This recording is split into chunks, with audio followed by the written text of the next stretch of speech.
So here we are. This is the first time we've been down this year. It's been covered in snow and stuff. Compost heap looks composty. Looks like we have some new growth. I'm going to get that all turned over. And the sheets that were down appear to have all ripped up. It's been quite windy.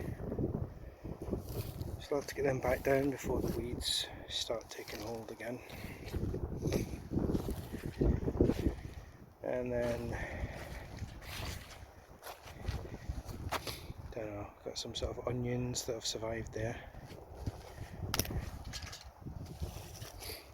Looks like not a bad swede. Chilling in there. Excuse me. The leeks have seen a bit of winter frost wiltiness.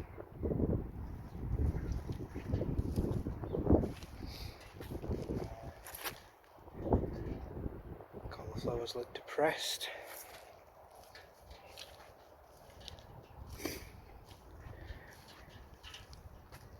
The sprouts never happened. Let's get all this sheeting back down.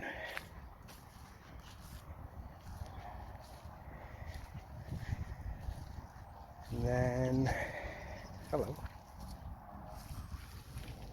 Life begins anew. Then we've got the onions and the garlic, which actually don't look too bad. They need some grass and weeds pulling out there. But we still have rows of various onions and garlic, and I think I've got some bulbs left that I'm going to put into this section here. So then we'll have 2 bulbs. One of the other aims for today is to get this guy in.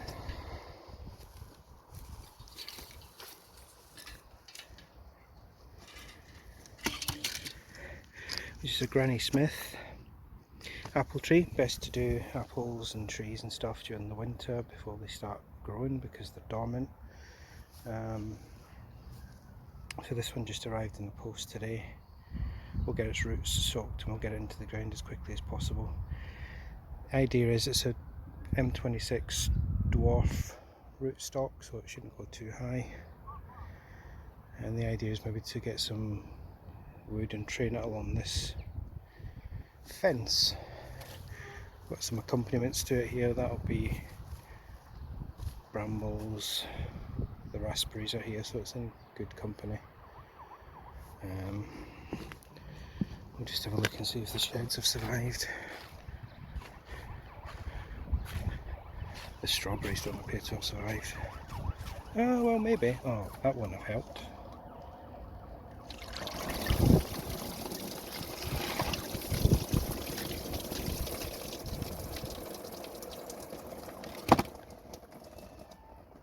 There you go, guys. Basil. Nothing. And then what have we got over here? I mean, yeah, there's nothing in there. These never really got cleared out. Roofs need new felt. That one's still locked. Good times. Got the tea set up here. That's just been left as it is. The gas is probably still engaged. Maybe not.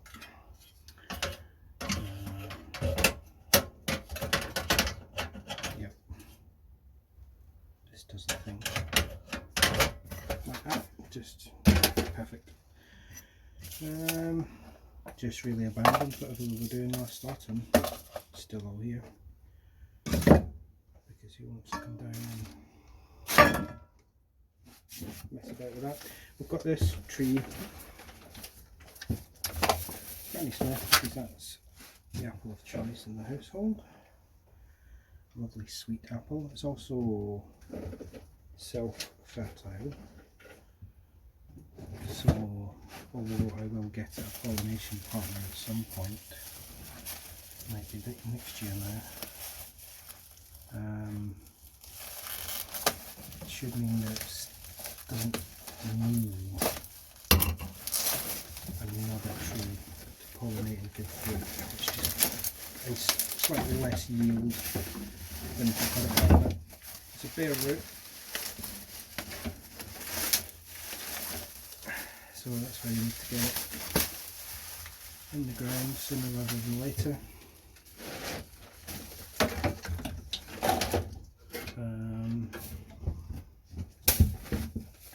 It's all quite dry, so I'll get that soaking for about half an hour while I dig a hole. Quite a neat graft by the look of it, and it looks like it was buried to around here, so I'll stick it back in the ground to about there, and we'll see how we go. We'll see if it's been out of the ground too long and it doesn't do anything, or whether it comes to life again. So I'll go and get a bucket of water. Finished putting those sheets back down. That's my back broken. There was about 11 metal pegs in it when we started. This time there's about 77 left, so it's definitely not going to last very long. I need to order more pins. But it's just to keep control of the areas, because there's only so much of this we can work at any one time. So it's just going to keep the weeds from getting too crazy on those parts until we can put some plants in. Digging a hole over there by the fence to put this tree in, so that when the soil starts to warm up, its roots can start to come alive. And as I say, maybe build some sort of frame at some point to go behind there to train the branches along, and then we can stick something in next to it, do the same with it, to be its pollination partner. There is crab apples over there. Crab apples should assist if the bees happen to hit both of those, but that's quite a distance. So whether it's this winter or next year, we'll get something in next to it. I think it's soaked long enough, we'll get it in the hole.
So it turns out my microphone headset wasn't actually working, so you didn't get to hear any of my top advice about what I was up to, which is probably for the better. Just take these little labels off, so that it's not advertising the fact that it's anything interesting. Just plonked it in the ground basically. Don't cover it too deeply, as we said. We want the roots covered, but we don't want any of the wood covered any deeper than it was when it was growing originally, because that will rot the wood. So I think we've done alright there. We shall see in a couple of weeks time whether it does anything. Got all those back down. got all those back down. If the weather's alright tomorrow, blue skies, dread, we'll come back and just do some other stuff. Those leek will be fine until we pull and use them. The Swedes probably want to come out. All this grass needs to go. The cauliflowers, I don't think they're happening. Sprouts were dead, and we need to get some more sheets to cover the rest of it. So that'll do for now. It was just a worry, you know, coming down for the first time after the winter, not having been down for a few months really, as to what we're going to find, but it's almost as we left it, and we'll head back now before it gets too much colder, and we'll try and start coming down, you know, a few times a week again, maybe. We'll see how the weather goes. Cheers.